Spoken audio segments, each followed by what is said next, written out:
Doctor గారు ఈ మధ్య కొన్ని రీల్స్ అయితే వైరల్ అయినాయి, లైక్ లంగ్ ఫంక్షనింగ్ గురించి కొంత టైం అనేది చూపిస్తూ ఊపిరి పీల్చుకోకుండా ఇంత టైం అంటే ఆగాలి, సో దాన్ని దాటుంటే లంగ్ ఈజ్ ఓకే, లేదంటే బిఫోర్ మనం ఇంకా తీసుకోలేకుండా ఉండలేమంటే లంగ్స్ ఆర్ డ్యామేజ్డ్ అని, అది కరెక్టేనా? అంటే ఇవి చాలా నాన్ స్పెసిఫిక్ టెస్ట్లు అట్లాంటివి, జనరల్గా మనం దానికి ఏం ఎవిడెన్స్ లేదు ఆ రకంగా తెలుసుకోవడం కోసం. అంటే ఎప్పుడైనా తెలుసుకోవాలంటే ప్రాపర్గా లంగ్ ఫంక్షన్ టెస్ట్ చేస్తేనే తెలుస్తుంది. అంతేగాని 6 సెకండ్లు ఆపడం, 8 సెకండ్లు ఆపడం ఖచ్చితంగా సిఓపిడి పేషెంట్లో ఎక్కువసేపు గాలి ఆపలేరు, కానీ అదొక్కటే మనకి ఏమీ చెప్పదు. అది very non specific test, so దానిపైన రిలై అవ్వడం కరెక్ట్ కాదు.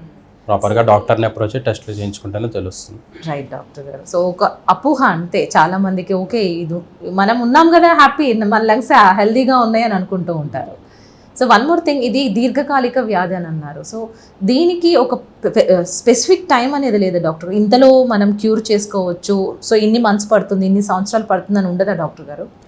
ఒకసారి లంగ్స్ డ్యామేజ్ ఒకవేళ 40 years ఆ ఏజ్లో డయాగ్నోజ్ అయింది, స్మోకింగ్ వల్ల లంగ్స్ డ్యామేజ్ అయ్యే సిఓపిడి డెవలప్ అయిందంటే, ఒకవేళ మరీ హెవీ స్మోకర్ కాదు, మోడరేట్ స్మోకర్ అంటే అరౌండ్ 10 to 20 cigarettes అలా తాగుతున్నారు పర్ డే అంటే, ఒక 40 years ఆఫ్ ఏజ్ అప్పుడు ఆపేసిన నెక్స్ట్ 5 yearsలో చాలా చేంజెస్ రివర్స్ అయ్యే ఛాన్స్ ఉంటుంది.